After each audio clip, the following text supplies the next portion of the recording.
अरे भाग्यवान, मेरे जूते कहाँ रखे हैं? मुझे बाहर जाने में देर हो रही है। तभी मालती कमरे में आती है। ये रहे आपकी जूते। मैं इन्हें साफ करने के लिए ले गई थी। अरे वाह, तुम कितनी समझदार हो।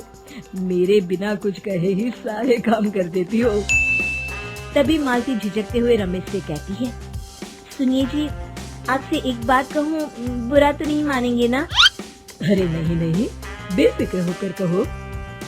शादी से पहले मैं अपने मायके में नौकरी करती थी। मैं चाहती हूँ कि अब मैं फिर से नौकरी करना शुरू कर दूँ। वैसे भी सारा दिन घर में बोर हो जाती हूँ। देखो मालती, तुम्हारे नौकरी करने से मुझे कोई ऐतराज नहीं है, लेकिन तुम्हें एक बात बता दूं, हमारे खानदान में आज तक कभी किसी औरत ने नौकरी नहीं की। फिर भी एक बार तुम माँ से पूछ कर देखो, अगर वो तुम्हें नौकरी करने की इजाजत दे देती है तो अच्छी बात है। रमेश वहाँ से चला जाता है। फिर उसी शाम मालती अपनी सास के पैर दबा रही होती है। तभी उसकी सास मालती से कहती है, अरे क्या बात है बहू, आज तो ठीक तरह से मेरे पैर नहीं दबा रही। किसी ख्याल में खोई पड़ी है क्या? मैं भी तो जानूं आखिर बात क्या है। दरअसल वो माँ जी। अरे हाँ हाँ बोलो, इतना सोच क्यों रही हो? माँ जी, अगर आप बुरा न माने तो मैं नौकरी करना चाहती हूँ। घर के काम करने के बाद मेरे पास काफी वक्त बच जाता है। मालती की ये बात सुनकर उसकी सास गुस्से में कहती है, अरे बहू, तेरी तबीयत तो ठीक है ना? आज ये कैसी बहकी बहकी बातें कर रही है? भला हमारे खानदान में आज तक कभी किसी औरत ने नौकरी की है जो तू नौकरी करने की बात कर रही है, हैं? अरे बहू, तू क्या रिश्तेदारी में हमारी नाक कटाना चाहती है? जितना जल्दी हो सके अपने दिमाग से नौकरी का भूत उतार दे। और अब जा, जल्दी से रसोई में जा, खाना बनाने का वक्त हो रहा है। मालती मन मार कर खाना पकाने के लिए रसोई घर में चली जाती है। अगले दिन, नमस्ते माँ जी, कैसी हैं आप? अरे आओ आओ दिवाकर बेटा, बैठो, मैं तुम्हारे लिए चाय मंगाती हूँ। बहू, जरा एक कप चाय तो लेती आना। फिर दिवाकर एक फाइल खोलकर मालती की सास के सामने रख देता है।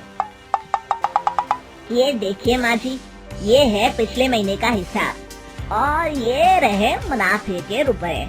एक बार हिसाब देख लीजिए और इन कागजों पर अपने दस्तखत कर दीजिए। अरे दिवाकर बेटा, मैंने भला आज तक कभी तेरा हिसाब देखा है जो अब देखूंगी? ला बता, कहाँ दस्तखत करूं? तभी मालती चाय लेकर वहाँ आ जाती है और अपनी सास को बिना कागजातों को पढ़े इस तरह लापरवाही से दस्तखत करते हुए देखकर हैरान रह जाती है। अच्छा माँ जी, अब मैं चलता हूँ, फैक्ट्री में बहुत काम है। फिर दिवाकर वहाँ से चला जाता है। कुछ दिनों बाद मालती बाजार में कुछ सामान खरीद रही होती है। तभी एक बूढ़ा आदमी उसे आवाज देता है, अरे मालती बेटी, कैसी हो? मुझे पहचाना? मैं तुम्हारी कंपनी में मुनीम का काम करता हूँ। हाँ चाचा जी, मैं आपको बिल्कुल पहचानती हूँ। कहिए, कैसे हैं आप? मैं तो ठीक हूँ। कंपनी में कुछ भी ठीक नहीं चल रहा, यहाँ तक कि हमें ठीक वक्त पर तनख्वाह भी नहीं मिलती। ये आप क्या कह रहे हैं? बताऊं, आप लोग तो कभी हिसाब किताब देखने दफ्तर आते नहीं। मेरी मानो तो एक बार आप लोग दफ्तर आकर सारा हिसाब किताब देख लो, आपको असलियत पता चल जाएगी। अच्छा बेटी, अब मैं चलता हूँ, देर हो रही है। फिर वो बूढ़ा वहाँ से चला जाता है।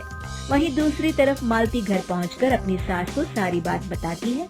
तभी वहाँ रमेश भी आ जाता है, लेकिन मालती की सास मालती की किसी भी बात पर विश्वास नहीं करती। तभी रमेश कहता है, अरे माँ, बिना आग के कभी धुआं नहीं उठता। जब मालती इतना कह रही है तो हमें एक बार दफ्तर चलकर देख लेना चाहिए। वैसे भी हम लोग काफी दिन से अपने दफ्तर नहीं गए हैं। इस तरह किसी एक आदमी के भरोसे काम छोड़ना मुझे भी ठीक नहीं लगता। अगले दिन वे सभी अपने दफ्तर पहुंचते हैं और सीधे दिवाकर के कैबिन में जाते हैं। अचानक सबको एक साथ देखकर दिवाकर चौंक जाता है। अरे माँ जी, आप सब लोग अचानक यहाँ कैसे आ गए? अगर कुछ काम था तो मुझे एक फोन कर दिया होता, मैं आपके घर आ जाता। तभी मालती की सास कहती है, अरे दिवाकर बेटा, आज मैं हिसाब देखने दफ्तर आई हूँ। जरा मुझे पिछले 6 महीनों का हिसाब दिखाना तो बेटा। दिवाकर घबराते हुए हिसाब की फाइल मालती की सास को देता है। मालती की सास फाइल लेकर मालती को देती है और कहती है, ले बहू, देख ले हिसाब। मालती फाइल को बड़े गौर से देखती है और अगले ही पल उसे सारी गड़बड़ी समझ में आ जाती है। वो अपनी सास से कहती है, माँ जी, मुनीम चाचा बिल्कुल सही कह रहे थे। हमारी कंपनी में पिछले 6 महीनों में जितना मुनाफा हुआ है, हमें उसका आधा पैसा भी नहीं मिला। क्यों समझ लीजिए कि 1 रुपये में सिर्फ चवन्नी ही हमारे हाथों में आई है। मालती की बातें सुनकर मालती की सास गुस्से से दिवाकर को पूछती है, क्यों दिवाकर, मेरी बहू जो कह रही है वो सच है? दिवाकर समझ जाता है, आज मुझे माफ कर दीजिए माँ जी, मैं पैसों के लालच में अंधा हो गया था। अरे वाह दिवाकर, तू तो एक नंबर का चोर निकला। इतने दिनों से मैं तुझ पर आंख बंद करके भरोसा करती रही और तू मुझे ही नहीं हमारे हाथों में आई है। मालती की बातें सुनकर मालती की सास गुस्से से दिवाकर को पूछती है, क्यों दिवाकर, मेरी बहू जो कह रही है वो सच है? दिवाकर समझ जाता है, आज उसका भांडा फूट चुका है। वो गिड़गिड़ाते हुए कहता है, मुझे माफ कर दीजिए माँ जी, मैं पैसों के लालच में अंधा हो गया था। अरे वाह दिवाकर, तू तो एक नंबर का चोर निकला। इतने दिनों से मैं तुझ पर आंख बंद करके भरोसा करती रही और तू मुझे ही चूना लगाता रहा। अभी के अभी निकल यहाँ से और दोबारा अपनी शक्ल मत दिखाना। दिवाकर वहाँ से भाग जाता है। मालती की सास मालती को शाबाशी देते हुए कहती है, बहू, आज मैं समझ गई कि पढ़ाई लिखाई हमारी जिंदगी में कितनी जरूरी है। मैं बहुत किस्मत वाली हूँ जो मुझे तुझ जैसी बहू मिली है। शिक्षा, पढ़ाई लिखाई का इस्तेमाल सही जगह करके हम दुनिया में बहुत कुछ बदल सकते हैं।